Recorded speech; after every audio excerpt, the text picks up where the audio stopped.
Salam Bapak Ibu yang diberkati Tuhan, apa kabar semuanya? Saya percaya kita semua tetap ada dalam berkat, penjagaan dan perlindungan Tuhan Yesus yang sempurna. Injil artinya kabar baik. Kabar baik dari Allah untuk manusia. Kenapa manusia perlu kabar baik? Karena di dalam diri manusia tidak ada sesuatu yang baik. Semuanya sudah jatuh dalam dosa.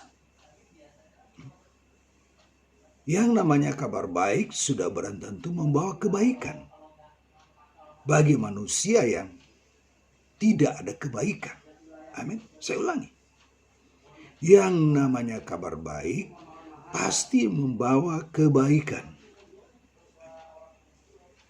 bagi manusia yang ketika jatuh telah kehilangan kemuliaan Allah. Belum sempat mencapai kemuliaan Allah, manusia sudah jatuh di dalam dosa. Jadi hanya manusia yang menyadari ia nggak baik, hidupnya buruk, hidupnya rusak, hidupnya berdosa, jahat, yang membutuhkan kabar baik. Amin. Yang membutuhkan kabar baik. Supaya kabar baik itu dapat mengubah, memperbarui hidupnya, melepaskan hidupnya dari hal-hal yang buruk. Amin. Oleh sebab itu Injil akan menjadi kabar baik bagi orang berdosa. Ketika ia menjadikan Injil sebagai cermin, kaca, untuk melihat wajah batiniannya yang begitu kotor, najis di hadapan Tuhan. Hanya yang mau menjadikan sebagai cermin, maka orang itu dapat melihat semua kotoran-kotoran dosa yang selama ini ia lakukan. Tetapi bagi yang menolak Injil, bagi yang menolak Injil, yang tidak menjadikan Injil sebagai kabar baik, akhirnya kabar baik itu tidak akan mendatangkan kebaikan. Sekalipun ada yang menolak Injil, ada yang menolak Injil. Injil tetap kabar baik. Tidak mengurangi kabar itu menjadi kabar buruk. Sekalipun ada yang menolak Injil. Injil tetap kabar baik. Mengapa demikian? Karena berasal dari Allah. Injil itu tumpahan, tuangan curahan isi hati Allah untuk manusia. Surat cinta Allah untuk manusia. Jadi kalau ada yang menolak Injil, Injil tetap kabar baik. Tetapi yang menolak Injil akhirnya hidupnya tidak baik, tetap buruk. Kalau hari ini ada yang masih menolak Injil, itu tidak menambah kebaikan, tidak mengurangi kebaikan dari Injil itu sendiri. Injil tetap kabar baik. Kabar baik kepada orang berdosa yang menyadari keberdosaannya. Sehingga kabar baik itu dapat memberikan dia pengampunan. Amin. Injil itu akan menjadi kabar baik kepada orang yang menyadari keterikatannya dengan dosa, dengan dunia, dengan kuasa gelap. Ada situlah Injil yang artinya kabar baik akan membebaskan, melepaskan orang itu dari ikatan kuasa-kuasa gelap. Jadi kembali saya ulangi, sekalipun hari ini ada yang menolak Injil, Injil itu tetap kabar baik. Sama dengan menolak Allah. Amin. Kita benci Allah, dia tetap Allah. Kita mengasihi Allah juga tidak menambah kebaikan Allah. Allah dari dulu baik. Dia baik adanya. Ketika dikatakan Allah adalah kasih, artinya apa? Kasih itu menunjukkan karakter Allah itu sendiri. Kasih itu menunjukkan karakter Allah. Jadi ketika kita tidak mengasihi Allah, dia tetap kasih adanya. Ketika kita mengasihi dia, juga tidak menambah kasih yang sudah merupakan karakter dia. Bahkan ketika kita mengasihi Allah, kasih itu bukan bersumber dari kita, tapi bersumber dari Allah. Jadi baik kita mengasihi dia, tidak menambah kasih. Karena dia adalah kasih. Juga ketika kita membenci, menolak Allah, juga tidak mengurangi kasihnya menjadi berkurang. Jadi baik menolak Allah dan mengasihi Allah, Allah tetap kasih adanya. Bapak Ibu yang diberkati Tuhan. Jadi betapa pentingnya orang yang hidupnya nggak baik mendengar kabar baik. Betapa penting. Ya, betapa penting. Nah, mengapa Injil tidak mengubah hidup kita? Tidak mengubah hidup kita. Padahal Alkitab katakan Injil adalah kekuatan Allah. Injil tidak hanya kabar baik. Injil juga berbicara kekuatan Allah. Mengapa dikatakan kabar baik? Kabar baik. Karena dari Kejadian sampai Wahyu, itu berbicara tentang rencana Tuhan untuk orang berdosa. Kabar baik. Kabar baik bagi orang berdosa, dosanya diampuni. Kabar baik bagi seterus-seterus salib Kristus. Lewat korban Kristus, dia diperdamaikan dengan Allah. Itu kabar baik. Injil adalah kabar baik. Kabar baik bagi orang yang hidupnya gak bersih. Dia akan disucikan. Kabar baik bagi orang yang gak benar. Hidupnya langsung dinyatakan benar. Bukan dijadikan benar. Dinyatakan benar. Ketika apa? Ketika dia percaya. Kabar baik bagi orang terikat dengan kuasa gelap. Amin.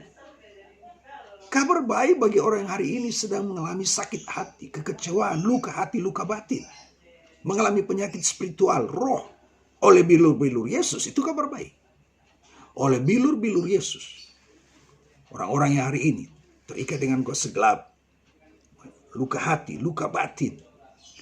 Mereka mengalami pemulihan. Mereka mengalami kesembuhan dari Tuhan. Itu kabar baik. Amin. Kabar baik. Jadi supaya kita mengalami Injil yang adalah kabar baik, respon tanggapan kita terhadap berita Injil ini sangat penting. Sehingga kita yang hidupnya nggak baik, nggak benar menjadi baik. Menjadi benar kenapa? Karena kita menerima isi hati Allah.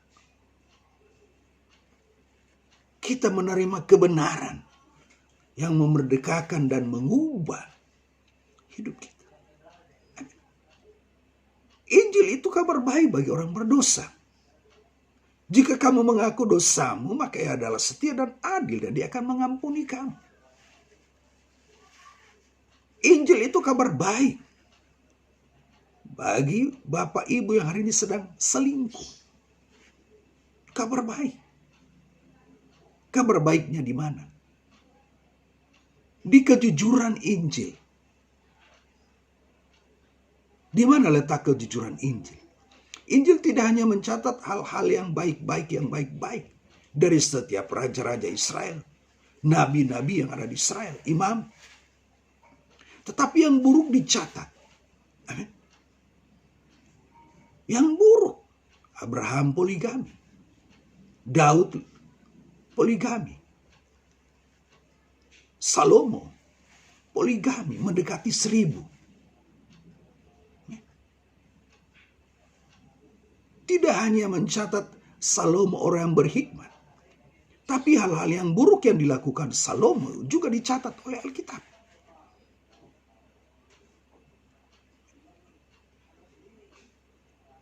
Alkitab tidak hanya mencatat Abraham sebagai bapa orang percaya ketika dia percaya pada panggilan Allah, menaati Allah. Tetapi Alkitab juga mencatat Abraham memiliki 2 istri.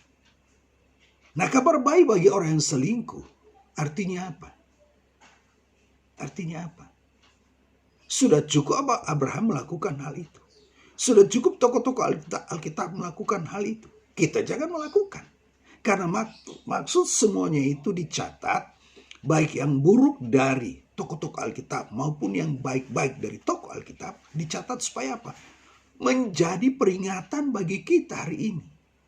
Menjadi peringatan artinya apa? Sudah cukup Abraham melakukan hal itu, Daud melakukan hal itu. Tokoh-tokoh Alkitab, raja-raja, hampir semua jatuh dalam penyembahan berhala. Kita jangan melakukan. Itulah kabar baik bagi kita. Amin. Jadi betapa pentingnya kita untuk mendengar kabar baik. Injil ini kabar baik bagi orang yang khawatir. Di mana kabar baiknya? Jangan kamu khawatir tentang makan, minum, pakai. Ya. Carilah dahulu kerajaan Allah dan kebenaran, maka semuanya itu ditambahkan. Itu kabar baik. Kabar baik bagi kita untuk mengatasi kekhawatiran adalah apa? Kita prioritaskan, kita mengutamakan mencari kerajaan Allah. Yang paling utama, bukan yang kita cari ditambahkan, bukan. Amin, Bapak Ibu yang diberkati Tuhan.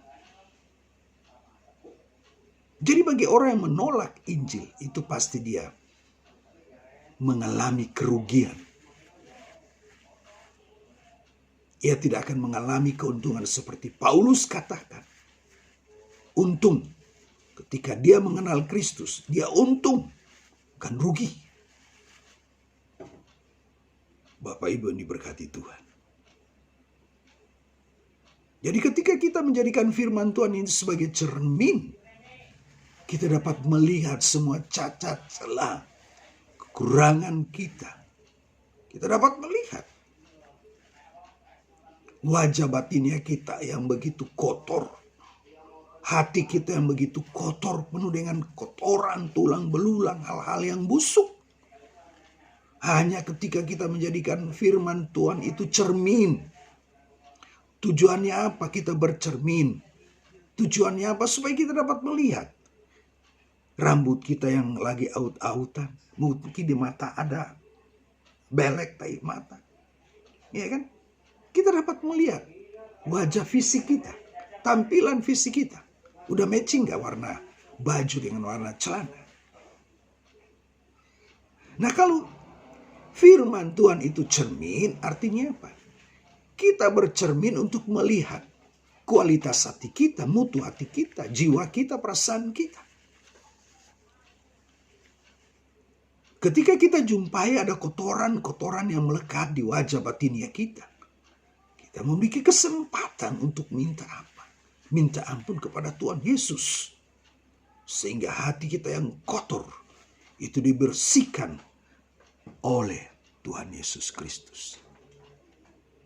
Amin. Bapak Ibu yang diberkati Tuhan. Jadi mari kita terus mencicipi Injil, mencicipi kebenaran. Siapa yang paling rajin mencicipi kebenaran, maka kebenaran itu akan mewarnai hidupnya, memerdekakan dia. Sampai pada tingkat di mana dia nggak punya selera lagi, nggak punya keinginan lagi untuk berbuat dosa. Selera yang ada hari ini, selera yang kudus, gairah yang kudus yang dari Allah, yaitu apa? Mencicipi kebenaran. Sehingga kebenaran yang kita nikmati, yang kita cicipi, itu mendatangkan kebaikan bagi kita. Kita perlu kebaikan Allah, karena gak ada yang baik dalam diri kita sebagai orang berdosa. Nah ketika kita mendengar Injil yang ada kabar baik tersebut, hidup kita diubahkan, digarap. Wajah batinnya kita dibuat cemerlang, dibuat bersih. Memiliki kepekaan antara suara Roh dengan suara Roh Kudus. Ketika kita menjadikan firman Tuhan itu, Injil itu, kabar baik.